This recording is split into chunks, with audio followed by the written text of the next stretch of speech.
Assalamualaikum warahmatullahi wabarakatuh. Selamat pagi, salam sejahtera untuk kita semua.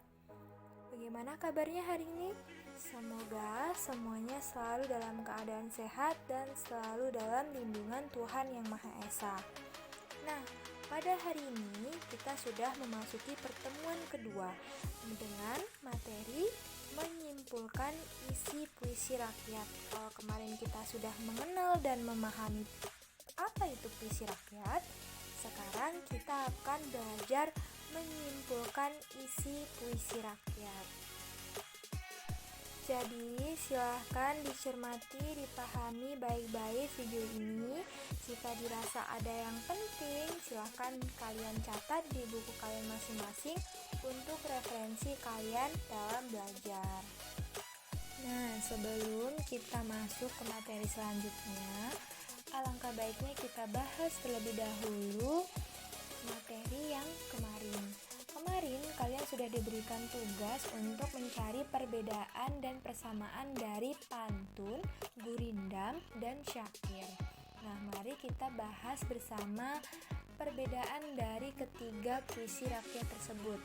Nah, perbedaan yang pertama, kalau pantun itu terdiri dari 4 baris tiap baitnya, kalau gurindam itu terdiri 2 baris tiap bait, sedangkan syair dia terdiri 4 baris tiap bait. Kemudian perbedaan yang kedua, kalau pantun terdapat 8 sampai 12 suku kata. Kalau gurindam terdapat 10 sampai 14 suku kata. Sedangkan syair terdapat 8 sampai 14 suku kata. Kemudian pantun itu berima ABAB. Kalau gurindam dia berima AA. Sedangkan syair berima AAAA. Nah, itu perbedaan yang ketiga. Kemudian perbedaan yang keempat, kalau pantun baris pertama dan kedua itu merupakan sampiran. Kalau gurindam baris pertama itu merupakan persoalan atau sebab. Nah, kalau syair semua baris itu merupakan isi. Nah, kemudian perbedaan yang terakhir, yang kelima, pantun baris ketiga dan keempat merupakan isi. Kalau gurindam baris kedua jawaban atau akibat. Sedangkan syair tadi seperti yang tadi semua baris merupakan isi. Nah, itu perbedaan dari pantun, gurindam, dan syair. Selanjutnya, persamaan pantun, gurindam, dan syair. Kalau tadi perbedaan, sekarang persamaannya. Nah, persamaan yang pertama, pantun, gurindam, syair itu sama-sama merupakan puisi lama. Kemudian persamaan yang kedua apa? Sama-sama berfungsi sebagai nasihat. Baik pantun, gurindam, ataupun syair itu dia berfungsi sebagai nasihat.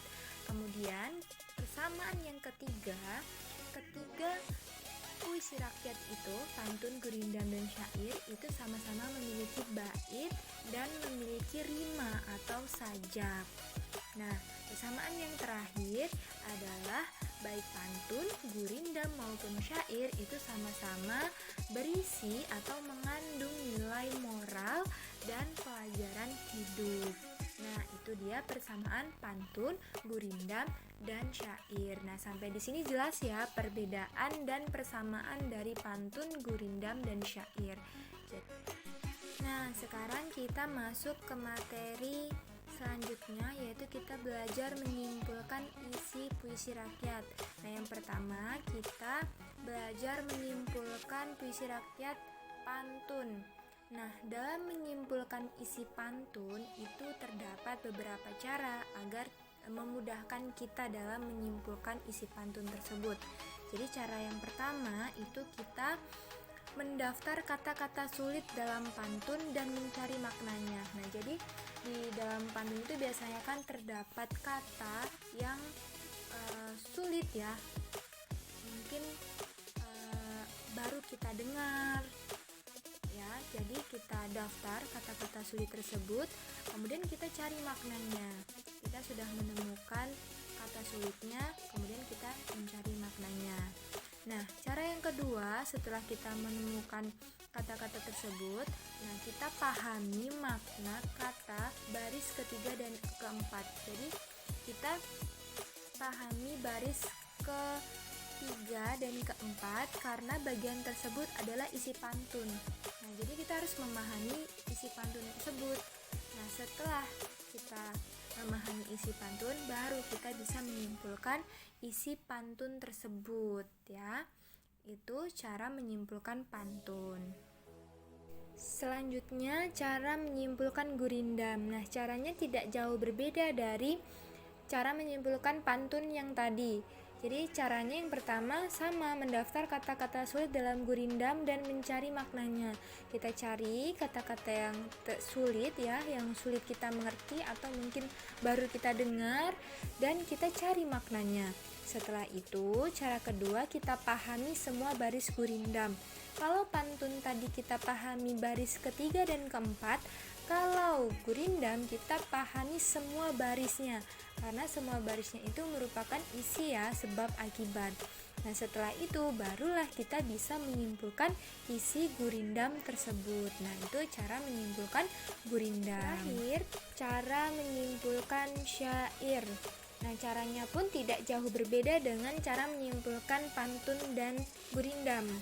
Ya, yang pertama caranya kita mendaftar kata-kata sulit dalam syair dan mencari maknanya ya. Nah, yang kedua kita pahami semua baris syair ya. Karena di dalam syair semua baris itu adalah isi. Nah, barulah kita bisa menyimpulkan isi syair secara keseluruhan.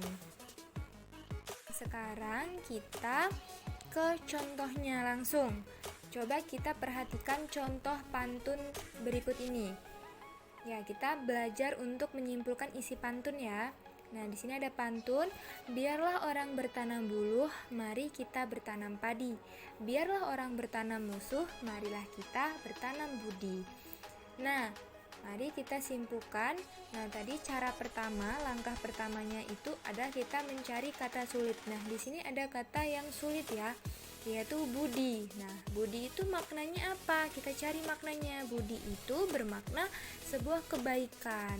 Nah, setelah kita mencari kata sulit, sudah mencari maknanya, nah kita pahami nih bagian isi dari pantun ini. Baris ketiga dan keempat, biarlah orang bertanam musuh, marilah kita bertanam budi. Nah, kita cari nih, apa ini maksudnya? Nah, maksudnya biarlah orang bertanam musuh, maksudnya orang mencari musuh atau orang berbuat tidak baik. Nah, kemudian baris keempat, marilah kita bertanam budi. Nah, budi tadi kebaikan, berarti kita menanam kebaikan, berarti kita berbuat kebaikan terhadap orang lain. Nah, jadi bisa kita simpulkan isi pantun ini adalah walaupun orang berbuat tidak baik dengan kita atau menganggap kita sebagai musuh, tetapi tetaplah kita selalu berbuat baik. Kita selalu berbuat baik kepada sesama. Nah, itu cara menyimpulkan isi pantun. Sekarang kita coba menyimpulkan isi dari gurindam. Nah, perhatikan contoh gurindam berikut ini. Nah, jika Anda suka bermain curang, tentulah lawan menjadi berang. Nah, di sini langkah pertama tadi kita harus mencari kata-kata sulit. Nah, di sini ada kata sulit apa ini? Jika Anda suka bermain curang. Nah, curang. Kemudian tentulah lawan menjadi berang. Berang, apa itu berang? Nah, kita cari maknanya. Curang itu maknanya apa? Maknanya adalah tidak jujur. Kemudian berang. Berang itu apa maknanya? Maknanya adalah marah. Nah, setelah kita menemukan dan mencari makna kata sulit, kita pahami baris pertama dan kedua dari gurindam. Kita perhatikan semua barisnya. Nah, jika Anda suka bermain curang, nah maksudnya di situ apa? Kemudian tentulah lawan menjadi berang. Nah, tadi berarti jika Anda suka bermain curang atau bermain tidak jujur, maka lawan orang lain akan menjadi berang, menjadi marah. Nah, dari situ kita dapat menyimpulkan isi gurindam ini. Jadi kesimpulannya adalah jika kita berbuat tidak jujur ya terhadap orang, maka itu akan membuat orang menjadi tidak suka atau marah terhadap kita. Nah, di situ isi dari gurindam ini. Nah, diisi nasihat kan? Pantun yang tadi juga berisi nasihat, gurindam ini juga berisi nasihat. Nah, terakhir kita coba menyimpulkan isi dari syair.